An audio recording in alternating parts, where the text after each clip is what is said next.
Well, who are you to say that your morality is equally as valid as that of the Führer? Good day. Today we're going to talk about meta ethics. And as English isn't my first language and my knowledge of philosophy is cursory at best, if I even have knowledge, I'm going to try to metaphorically juggle tea cans while riding a unicycle. So keep in mind, things are going to get confused, namely you. But maybe not, as I am trying to convey my meta ethical framework that I'm using in my day to day life. Practical meta ethics, only here. So, what are meta ethics? Ethics are the study of moral frameworks. So, morality is understanding things to be either good or bad, and ethics is trying to make rules for that. So, saying that killing people is bad because life, the preservation of life, is good. That would be an ethical argument. Meta ethics is trying to make general statements about ethics and morality through under that umbrella. So there are two I'm aware of two big schools in when it comes to ethics: moral relativism and moral objectivism. Moral objectivism presumes that there are moral realities that are always true. Moral skepticism is the opposite. Moral skepticism describes the idea, the belief, that there are no absolute moral truths, ever. Everything in morality is relative. Usually, philosophers say relative to the ethical standards of a given group, culture, society. Great. So now that we have our terminology straight, let's dig into meta ethics, as I believe that these two ideas, moral skepticism and moral objectivism, are kind of both missing the picture. Namely, I believe that they are both combinable in a sense through relativism. Let me explain. Relativism assumes that there are no objective moral truths. Got it? So, once you take the individual and put that at the center of this moral philosophy, then every singular individual is capable of putting up an ethical framework for whatever their beliefs, perspectives, situations are. So it's not that this abstract idea of the thing that a society agrees on in general terms is that what makes relativism or ethics relative, but it's rather our own personal perspectives. And to me, that really seems obvious, because what does it matter to you that somebody says, well, that's no good, if you're really certain that it is? Let's take Socrates, one of my favorite examples. People didn't believe that the things he taught were good. That's why he was put on trial for corrupting the youth.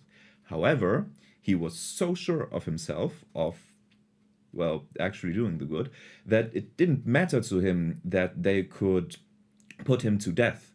It really wasn't important in, well, him making a decision. He was like, yeah, well, death can be either good or bad, but what I'm doing is definitively good, so I'm going to keep doing that. You may put me to death if you want to. And that is the situation of any person, really, because you are the sole moral arbiter of whatever your situation is. You are the entity that is capable of making the moral judgment of saying it is good or saying it is bad. It is not society in general. Yes, our perspectives are always colored through the experiences that we've had. However, the judgment, the point, the decision is for us to make and not for anyone else. And I believe that that has always been the case. So, you might say that this only works with moral relativism, but moral objectivism stated that there is one moral truth that always applies, from my understanding. And I believe that this moral truth that always applies is that we are the sole arbiter of morality. It's it's like you being aware of, it's like Nietzsche's Übermensch. It's the capability of realizing the system that you're currently in, thinking critically about it, analyzing it, and then coming to your very own system, that which is beneficial to you. That's how the or that was the defining quality of the Ubermensch, is if I remember correctly. You figure out what morality is, and then you're like, yeah, but why not use morality to achieve something truly good? Yeah, which is a very modern and very beautiful idea, I believe. So, not so modern, really, if you think about older texts that were written. Does the Sabbath exist for honoring humanity, or does humanity exist for honoring the Sabbath? Well, it's the same concept, really. You have the moral expectations of a society, their ethics, and you have a person who is aware of their own morality and certain of it, as certain as can be. Well, you might say, but Hitler was certain also, and Stalin, and Mao Zedong, and whatever other authoritarian leader I'm not aware of who did gruesome things to their populations. Well, yes and no. I mean, I'm never arguing for a blind adherence to any moral code, really, which was kind of what these people were going for. And they're very strict in their application of the degenerate should be purged, though. Jesus, Christ, well, there wasn't this. Well, he advocated for love, which is something which is generally beneficial compared with murdering the innocents. And secondly, well, he argued for critical analysis of the things he was preaching. There's this famous quote where he said, when a farmer puts out seeds, some of those seeds don't take root. They just are laying on the asphalt. They didn't have asphalt back then, just go with it. And dry up in the sun. Some of the seeds are stuck in reeds and won't catch root, therefore some of the seeds will get eaten by birds, but some of the seeds will be put into fertile ground and catch roots and grow into something of a multitude more valuable, greater than it has been. And these seeds represent the listeners, the students of his teachings. Namely, the ones that didn't take root were the ones that didn't understand it, or where they maybe did understand for a short while, but then the wind blew them away, as in the universe gave them other priorities, which they were just much too focused on to, well, realize the love. So when you have another person as Hitler, who talked about the blind adherence to the Nazi code, and I think they even changed the definitions of words to make actions that were taboo or not ethically viable more ethically viable. Fanaticism, for example. Usually, fanaticism means somebody who is not willing to change his ideas, even when presented with even when presented with proof that they are wrong. And fanaticism in the Hitler regime word book was defined by the loving conviction to the fatherland and readiness to do everything for that. I think there were even some news articles where the word fanatic was used in a positive context. For example, proud fanatic killed 5 people in suicide explosion. That's also a more modern phenomenon in killing. Just some hero was portrayed as a fanatic also in a positive context because the term fanatic was misappropriated in some way.